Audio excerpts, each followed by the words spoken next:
Welcome दोस्तों। आज की हमारी मूवी का नाम फरहाना है। एक ऐसी शादीशुदा मुस्लिम लड़की की कहानी जो फैमिली की गरीबी के चलते एक कॉल सेंटर में नौकरी करती है, लेकिन वहाँ कस्टमर कॉल्स के अलावा भी बहुत कुछ खतरनाक चल रहा होता है। बेचारी फरहाना का क्या होता है, ये जानने के लिए चलिए शुरू करते हैं। कहानी की शुरुआत में फरहाना नाम की एक लड़की को दिखाया जाता है। हमें पता चलता है कि फरहाना की शादी हो चुकी है और उसके हस्बैंड का नाम करीम है। फरहाना के 3 बच्चे हैं, जिसमें 2 बच्चे स्कूल जाते हैं और उसकी एक छोटी सी बेटी भी है। अब सीन चेंज होता है। हमें फरहाना के पापा के बारे में पता चलता है, जो एक पुरानी चप्पल की दुकान चलाते हैं, जो पहले बहुत अच्छी चलती थी और कस्टमर से हमेशा भरी रहती थी। उसके पापा ने उसी दुकान की कमाई से फरहाना और उसकी 2 बहनों की शादी करवाई थी, लेकिन अब हालत बिल्कुल अलग हो चुकी है। अब दुकान बिल्कुल भी नहीं चलती और घर चलाना भी मुश्किल हो गया है। इधर करीम, जो कि फरहाना का हस्बैंड है, फरहाना के साथ उसके घर में ही रहता है।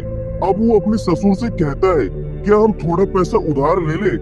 लेकिन उसका ससुर इस बात के लिए राजी नहीं होता और बिल्कुल साफ साफ मना कर देता है। अब तभी फरहाना अपने अब्बू के पास जाती है और उनसे कहती है, अब्बू, मैं जॉब करना चाहती हूँ। लेकिन इधर हमें पता चलता है कि फरहाना के पिता पुरानी सोच वाले इंसान है और उनका मानना है कि पैसा कमाना सिर्फ जेंट्स का काम है। इसी वजह से जब फरहाना अपने अब्बू से जॉब करने की बात करती है, तब वो उसे सीधा मना कर देते हैं। खैर, अब फरहाना उदास हो जाती है। अब उसी रात वो करीम के साथ अपनी दोस्त की शादी में जाती है। उधर हमें पता चलता है कि फरहाना की दोस्त एक क्रिश्चियन है और उसकी शादी में बड़े बड़े लोग आए हैं। खैर, अब शादी के दौरान ही फरहाना की मुलाकात नित्या नाम की एक लड़की से होती है। अब जब दोनों बात कर रहे होते हैं, तब नित्या अपनी कंपनी का कार्ड फरहाना को देती है और उससे कहती है, कल हमारी कंपनी में इंटरव्यू है, अगर तुम आना चाहती हो तो आ सकती हो। अब इसके बाद फरहाना घर जाकर अपने अब्बू और हस्बैंड को जॉब के बारे में समझाने की कोशिश करती है। अब किसी तरह वो दोनों को मना लेती है और इंटरव्यू देने के लिए अगले दिन निकल जाती है। इधर जब इंटरव्यू खत्म होता है, तब फरहाना करीम को गुड न्यूज देती है कि उसकी जॉब लग चुकी है। अब ये सुनकर करीम बहुत खुश होता है।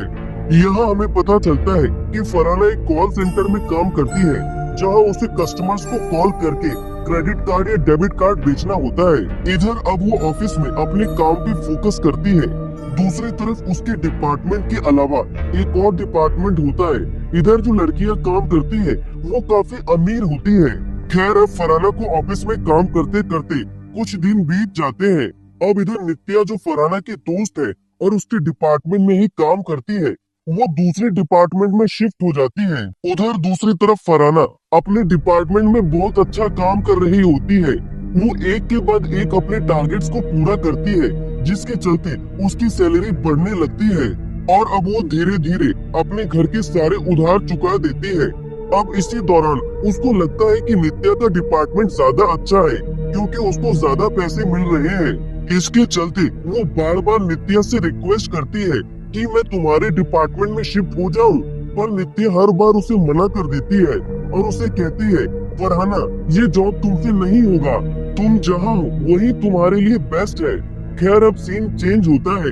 इधर फरहाना की छोटी बेटी की तबीयत बिगड़ने की वजह से उसे हॉस्पिटल ले जाया जाता है। अब उसे मालूम पड़ता है कि उसकी बच्ची के लंग्स में प्रॉब्लम है। डॉक्टर उससे कहते हैं, आपकी बच्ची का ऑपरेशन जल्द से जल्द करवाना पड़ेगा और उसके ऑपरेशन में काफी सारा पैसा खर्च होगा। इधर फरहाना की फैमिली के पास इलाज के पूरे पैसे नहीं होते और इसके कारण वो लोग कुछ पैसे उधार ले लेते हैं और हॉस्पिटल में पैसे जमा कर देते हैं। इसके चलते फरहाना की बेटी का ऑपरेशन हो जाता है। इसके बाद वो सीधा नित्या के पास जाती है और उससे कहती है कि चाहे कुछ भी हो जाए, मुझे अब तुम्हारे डिपार्टमेंट में काम करना है। अब नित्या इस पर उसे फिर से समझाने की कोशिश करती है और कहती है, अरे फरहाना, ये जॉब तुमसे नहीं होगी। लेकिन इधर फरहाना की जिद के आगे नित्या झुक जाती है और उसे लेकर अपने बॉस के पास जाती है। अब बॉस नित्या से पूछता है, तुमने फरहाना को सब कुछ बता दिया ना कि हम यहाँ कैसे काम करते हैं? तब नित्या कहती है, हाँ, मैंने उसको सब कुछ बता दिया है। इधर अब नित्या का बॉस डिसाइड करता है कि फरहाना को 1 हफ्ते के लिए काम करना पड़ेगा और उसके बाद डिसाइड करा जाएगा कि वो यहाँ जॉब कर सकती है या नहीं। खैर इसके बाद सीन चेंज होता है। अब नित्या फरहाना को काम करना सिखाती है, जिसके चलते वो उसे एक एग्जाम्पल दिखाती है। अब जब उसके पास एक कस्टमर का कॉल आता है, तब नित्या उससे बहुत ही सेक्सुअल तरीके से बात करने लगती है और वो फरहाना को समझाती है कि इस डिपार्टमेंट की लड़कियां कस्टमर्स के साथ फ्लर्टी चैट्स करती है और यही उनकी जॉब है। अब जैसे ही फरहाना ये सब सुनती है, उसके तो होश ही उड़ जाते हैं। अब वो नित्या से कहती है, ये कैसे कस्टमर्स हैं जो इतनी गंदी बातें कर रहे हैं। इस पर नित्या उससे कहती है, ये एक सर्विस है, उन लोगों की जरूरत है और हम उनकी जरूरत को पूरा कर रहे हैं। इसमें ना उनकी गलती है और ना हमारी। खैर अब फरहाना चुप हो जाती है। अपनी मजबूरियों के कारण वो इस काम को करने के लिए रेडी हो जाती है और अपने दिल पर पत्थर रखकर अपने कस्टमर से नॉटी टॉक्स करती है। अब इसी काम के दौरान उसकी बात होती है एक आदमी से जो उसे काफी पसंद आता है। असल में ये आदमी उससे नॉटी टॉक्स नहीं करता, बल्कि सिर्फ अपनी पोएम सुनाता है। इधर फरहाना इस आदमी को अपना नाम ईशा बताती है, क्योंकि इस कंपनी का रूल होता है कि कोई भी लड़की अपना असली नाम अपने कस्टमर्स को नहीं बताएगी। अब फरहाना बार बार उसी से बात करने लगती है। दूसरी तरफ जब भी वो आदमी कॉल करता है, तब सिर्फ ईशा से ही बात करना चाहता है, मतलब कि फरहाना से। इधर ऑफिस में एक और आदमी होता है जो सारी लड़कियों की कॉल्स को देखता है। अब ये आदमी स्पेशल ध्यान फरहाना की कॉल्स पर ही देता है। इधर फरहाना इस आदमी से बहुत बातें करती है।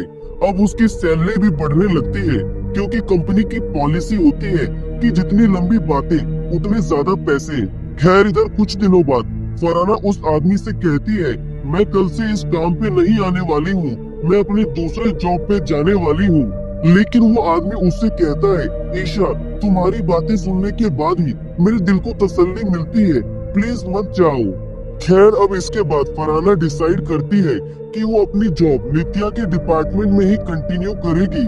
इधर जॉब करने के दौरान जब फिर से उस आदमी का कॉल उसके पास आता है, तब वो बिना सोचे कॉल उठा लेती है और उससे बात करने लगती है। अब जब फरहाना उस आदमी से बात कर रही होती है, तब उसके मुंह से अचानक अस्तगफिरुल्लाह निकल जाता है। अभी सुनते ही वो आदमी तुरंत उससे पूछता है, ईशा क्या तुम मुस्लिम हो? इस पर वो हाँ कह देती है। खैर अब वो आदमी उससे कहता है, मैं तुम्हें एक गिफ्ट देना चाहता हूँ। इस पर फरहाना ईशा बनकर जवाब देती है और कहती है, हम मुस्लिम लोग अपनी कमाई का कुछ हिस्सा गरीबों में बांट देते हैं, आप किसी गरीब को दान दे देना, वही मेरा गिफ्ट होगा। अब अगले दिन जब फरहाना एक भिखारी को दान दे रही होती है, तब उस भिखारी के पास एक गिफ्ट होता है जिसमें ईशा लिखा होता है। अब वो हैरान होकर भिखारी से पूछती है, ये आपको किसने दिया? इस पर भिखारी जवाब देता है, किसी ने यहाँ पर रख दिया था और कहा था कि कोई ईशा नाम की लड़की आएगी तो उसे दे देना। अब जैसे ही फरहाना इस गिफ्ट को देखती है, उसकी आंखों में आंसू आ जाते हैं। इसके बाद वो जल्दी से अपने घर जाती है और उस गिफ्ट को खोलकर देखती है। अब जैसे ही वो गिफ्ट खोलती है, तो उसके अंदर एक छोटा सा म्यूजिक प्लेयर होता है जो पोएम बजाता है। इधर उसको समझ आ जाता है कि वो आदमी ही था जिसने उसके लिए वहाँ गिफ्ट रखा था। खैर अब अगले दिन से फरहाना को उस आदमी का कॉल नहीं आता। इधर ऑफिस में फरहाना के पास कई सारे कस्टमर्स के कॉल आते हैं, मगर वो हर कॉल कट कर देती है। वो तो बस उस आदमी की कॉल का ही इंतजार करती है। इसी बीच वो सूफिया नाम की एक लड़की से मिलती है और अपना पहला मोबाइल उससे खरीदती है।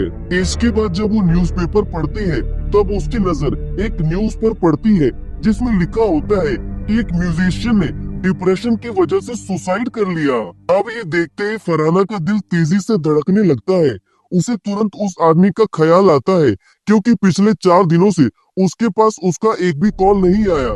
तब फरहाना पॉलिसी के खिलाफ जाकर नित्या से रिक्वेस्ट करती है और कहती है कि हमें उसके एड्रेस पर जाकर चेक करना चाहिए।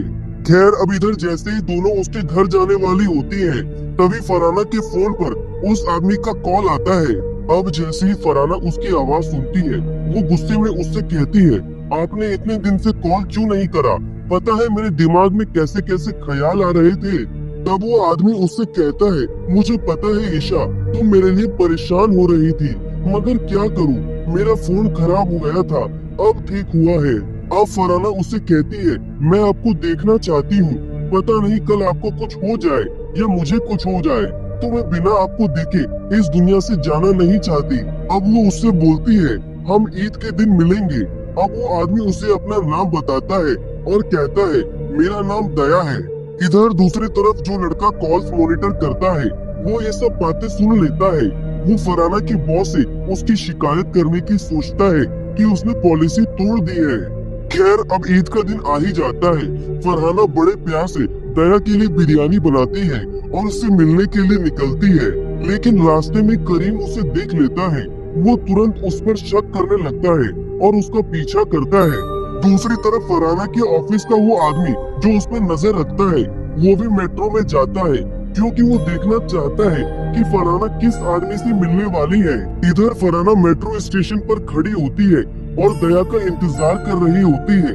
अब थोड़ी देर बाद जैसे ही दया मेट्रो से उतरता है तभी फरहाना के पास नित्या का अचानक से कॉल आता है। तब नित्या उसे बताती है कि सोफिया ने पॉलिसी के खिलाफ जाकर अपने एक कस्टमर के साथ थोड़ा ज्यादा रिश्ता बना लिया था और ये बात उसके बॉयफ्रेंड को पता चल गई। कल जब वो अपने बॉयफ्रेंड से मिलने गई तब उसके बॉयफ्रेंड ने अपने दोस्तों को भी बुला लिया। उस रात उसके साथ जो भी हुआ उसके बाद सोफिया वापस जिंदा नहीं आई। अब ये सुनते ही फरहाना के पैरों तले जमीन खिसक जाती है। उसके दिमाग में एक ही बात घूमने लगती है। वो सोचती है कि कहीं मेरी भी हालत सोफिया की तरह ना हो जाए। उसका दिल जोरों से धड़कने लगता है। अब वो बिरयानी का डब्बा मेट्रो स्टेशन पे ही छोड़ देती है और बिना कुछ सोचे घर वापस भाग जाती है। इधर जब वो घर जाती है तब देखती है कि घर के बाहर पुलिस वाले खड़े हैं। वो बहुत डर जाती है। तभी एक पुलिस वाला उससे पूछता है तुम सोफिया को जानती थी? फरहाना घबराते हुए कहती है हाँ, पर क्या हुआ? इस पर पुलिस वाला उसे एक डॉक्यूमेंट दिखाता है और बोलता है सोफिया ने तुम्हारा आधार कार्ड यूज करके अपना सिम खरीदा था। अब हमें तुमसे सवाल जवाब करने हैं। अब ये सब सुनकर फरहाना एकदम हिल जाती है और बहुत ज्यादा डर जाती है। ये सब होने के बाद वो नित्या को कॉल करती है और उससे बोलती है मैं अब ये काम नहीं करूंगी। इधर तभी करीम उससे बोलता है अगर तुम अचानक से ऑफिस जाना बंद कर दोगी तो सबको यही लगेगा कि तुमने कोई गलती की है जिस वजह से तुम काम पर नहीं आ रही। वो आगे बोलता है लेकिन अगर तुम वापस ऑफिस जाओगी तो लोग समझेंगे कि जो कुछ भी हुआ उसमें तुम्हारी कोई गलती नहीं थी। अब ये बात सुनकर फरहाना सोच में पड़ जाती है और अगले दिन वापस ऑफिस जाती है। इधर जैसे ही फरहाना ऑफिस पहुंचती है वो देखती है कि वहाँ एक स्पेशल क्लास चल रही है। इधर एक सीनियर मैम सभी लड़कियों से कह रही होती है कि हमेशा अपने पास एक पेपर स्प्रे रखो और किसी भी कस्टमर से इमोशनली मत जुड़ो। अब फरहाना ये सब सुनकर अपनी जगह पर जाकर चुपचाप बैठ जाती है। इधर जब वो अपने काम पर बैठती है तब दया का उसके पास कॉल आता है। वो उससे पूछता है ईशा तुम मेरे से मिलने क्यों नहीं आई? लेकिन अब फरहाना उससे बिल्कुल अलग तरीके से बात करती है। वो ऐसे बिहेव करती है जैसे दया एक अजनबी हो। अब ये सब देखकर दया थोड़ी देर चुप रहता है और फिर कॉल कट कर देता है। खैर अब बहुत दिन गुजर जाते हैं और दया दोबारा कॉल नहीं करता। इधर फरहाना दूसरे लोगों के कॉल्स का भी जवाब नहीं देती और ये सब देखकर उसका बॉस गुस्से में आकर उसे डांटने लगता है। वो उससे बोलता है फरहाना अगर तुम ऐसे ही कस्टमर से बात करोगी तो अपने टारगेट कैसे अचीव करोगी? थोड़ा फोकस करो अपने काम पर। खैर इसके बाद वो अपने काम में वापस लग जाती है। अब उसके पास एक दिन दया का अचानक से कॉल आता है और वो उससे बोलता है मुझे तुम्हारा असली नाम पता चल चुका है। अब मैं तुम्हारे घर और ऑफिस का एड्रेस जानता हूँ। अब ये सब सुनकर फरहाना को बहुत बड़ा झटका लगता है। इधर दया हंसने लगता है और उससे कहता है अब मैं तुम्हें बदनाम करूँगा, बस देखती जाओ। इधर फरहाना और डर जाती है। उसे समझ नहीं आता कि अब वो क्या करे। वो तुरंत अपने घर चली जाती है। अब उसी रात उसके घर में एक पार्सल आता है जो ईशा नाम से होता है। अब ये पार्सल करीम देखता है और डिलीवरी बॉय से कहता है एड्रेस तो सही है लेकिन यहाँ ईशा नाम की कोई भी लड़की नहीं रहती है। इधर फरहाना भी ये सब देख लेती है जिस कारण वो बहुत ज्यादा घबरा जाती है। वो सोचती है कि दया अब मेरे घर तक भी आ गया है। इसके बाद वो किसी तरह हिम्मत करके अगले दिन ऑफिस जाती है। अब उसके पास दया का कॉल फिर से आता है। इस बार वो गुस्से में उसे बोलती है अगर तुमने मुझे दोबारा कॉल करा तो मैं सीधा पुलिस में कंप्लेंट कर दूंगी। लेकिन दया हंसते हुए जवाब देता है हाँ जाकर पुलिस में कंप्लेंट कर दो, मेरे पास तो तुम्हारी सारी कॉल रिकॉर्डिंग्स है। वो आगे कहता है, जब पुलिस वाले आएंगे तो मैं ये रिकॉर्डिंग्स उन्हें दे दूंगा। फिर तुम्हारे सभी घर वाले और बाहर वाले भी जान जाएंगे कि तुम किस तरह का काम करती हो। अब ये सब सुनकर फरहाना एकदम डर जाती है। इधर दया उसको धमकी देता है और कहता है, जब तक तुम मुझसे मिलने नहीं आओगी तब तक मैं तुम्हें फॉलो करता रहूंगा। अब जब वो ऑफिस से घर जाती है तब दया उसका पीछा करता है, लेकिन वो बड़ी चालाकी से मेट्रो में जाकर दया को चकमा दे देती है। तभी उसकी नजर उसके पति करीम पर पड़ती है, जो उसे दूर से देख रहा होता है। इसके बाद वो गुस्से में घर आती है और करीम से कहती है, क्या तुम मुझ पर शक कर रहे हो? इस पर करीम जवाब देता है, मुझे तुम पर शक नहीं है, मुझे बस लगता है कि तुम किसी बड़ी मुसीबत में हो। अब से मैं तुम्हें रोज ऑफिस छोड़ने जाऊंगा। इस पर फरहाना कुछ नहीं कहती और अगले दिन से ही करीम उसकी सुरक्षा के लिए उसे ऑफिस ड्रॉप करने लगता है। अब इधर ऑफिस वाला आदमी जो फरहाना पर नजर रख रहा होता है, वो एक बड़ा कांड कर चुका होता है। वो दया का कॉल फरहाना के पास लगने के बजाय दूसरी लड़कियों के पास डाइवर्ट कर देता है। इधर दूसरी तरफ दया जब फरहाना के ऑफिस के आसपास आता है तो वो देखता है कि करीम हर दिन फरहाना को पिक और ड्रॉप कर रहा है।